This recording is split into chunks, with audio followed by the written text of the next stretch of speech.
가는 성도들아, 앞길에 장애를 두려 말아라.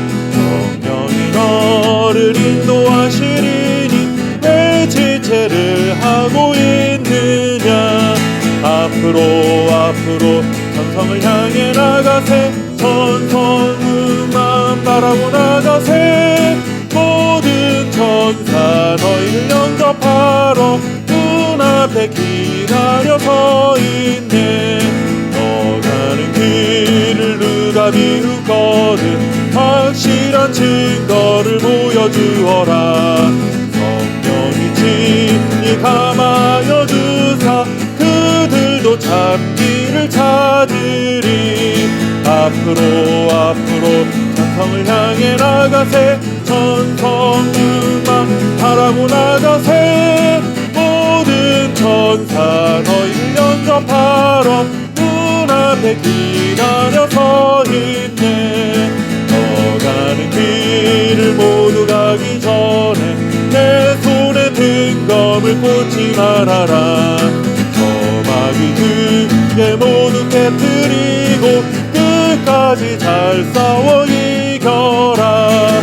앞으로 천성을 향해 나가세. 천성만 바라고 나가세.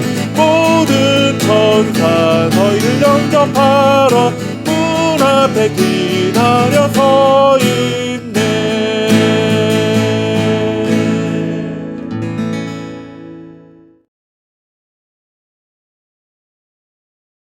여호와께서 가나안의 모든 전쟁들을 알지 못한 이스라엘을 시험하려 하시며 이스라엘 자손의 세대 중에 아직 전쟁을 알지 못하는 자들에게 그것을 가르쳐 알게 하려 하사 남겨두신 이방 민족들은 블레셋의 5 군주들과 모든 가나안 족속과 시돈 족속과 바알 헤르몬 산에서부터 하맛 입구까지 레바논 산에 거주하는 히위 족속이라. 아멘. 학창시절에 우리를 가장 힘들게 했던 것 중에 하나는 시험입니다. 중간고사, 기말고사, 모의고사와 같은 시험을 생각하다 보면 성적을 잘 받아야 한다는 부담감도 생기고 충분히 준비를 하지 못했을 때는 시험 기간이 좀 연기되었으면 하는 바람을 가져본 경험들이 다 있을 것입니다. 시험에서 좋은 성적을 거두기 위해서는 문제를 출제하는 출제자의 의도를 잘 파악하는 것이 도움이 되기도 합니다. 왜 이런 문제를 냈을까 곰곰이 생각하면서 출제자의 마음을 읽는다면 아무래도 문제를 풀어가는데 도움이 되는 것이죠. 오늘 사사기의 말씀에서는 시험 문제의 출제자이신 하나님의 마음을 전혀 깨닫지 못하는 수험생들이 등장하고 있습니다. 광야 생활을 경험한 세대가 다 죽고 난 후에 하나님을 알지 못하고 하나님이 행하신 일도 알지 못하는 다른 세대가 일어났다고 사사기 저자는 전하고 있습니다. 하나님은 그들을 그냥 내버려 두시지 않고 그들을 시험하시고자 하셨습니다. 이 시험의 목적은 이스라엘 백성들에게 고통을 더해주고 벌을 내리시기 위함이 아니었습니다.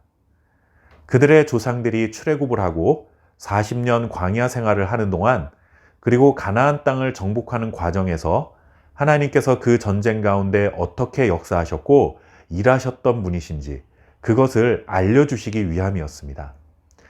2절 말씀에 보시면 전쟁을 알지 못하는 자들에게 그것을 가르쳐 주시기 위해 이방 민족들을 남겨두셨다라고 전하고 있죠. 하나님이 전쟁을 모르는 자손들에게 전쟁을 알려주시기 위한 것은 전쟁에서 승리하는 싸움의 기술 혹은 병법 등을 가르치시고자 한 것이 아닙니다.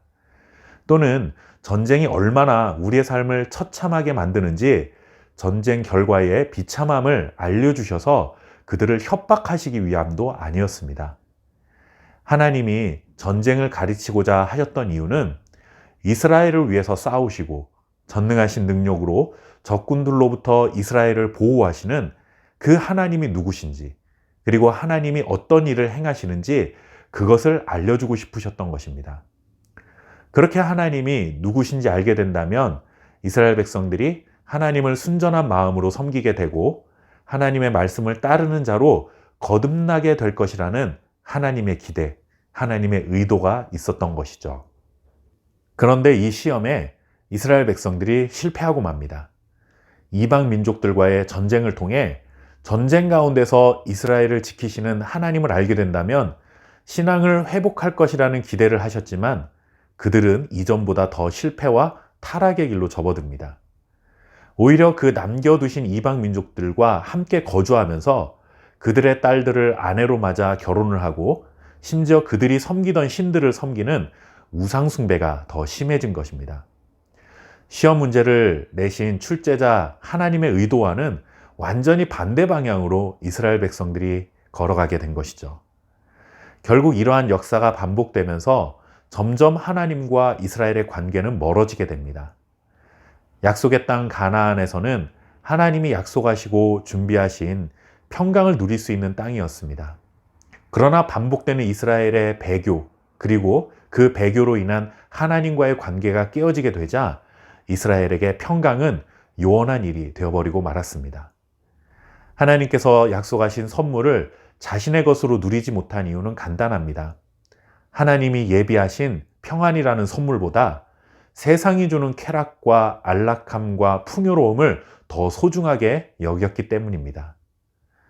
이것은 오늘날 우리도 마찬가지입니다. 하나님과 올바른 관계 안에서 누리는 평안한 삶보다 세상이 주는 안락함을 더 추구해서는 안 되며 거룩한 하나님의 백성으로 살아가는 즐거움보다 세상이 주는 잠시 잠깐의 쾌락과 충동적인 욕망을 쫓아서는 안 되는 것입니다. 이방 민족들을 남겨두시고 전쟁이라는 고통스러운 시험을 통해서라도 하나님이 누구신지, 하나님이 어떻게 일하시는 분이신지 그것을 알려주고 싶어 하시는 것은 우리를 향한 하나님의 크신 사랑입니다. 하나님의 말씀에 잘 따르면 하나님과 좋은 관계를 유지할 수 있고 그 안에서 우리는 세상이 줄 수 없는 평안을 누리고 살아가게 됩니다. 오늘도 하나님께서 주시는 평안을 누리지 못하게 하는 모든 우리의 장애물들을 다 내려놓고 하늘의 평안을 마음껏 누리고 살아가는 저와 여러분 될 수 있기를 바랍니다. 감사합니다.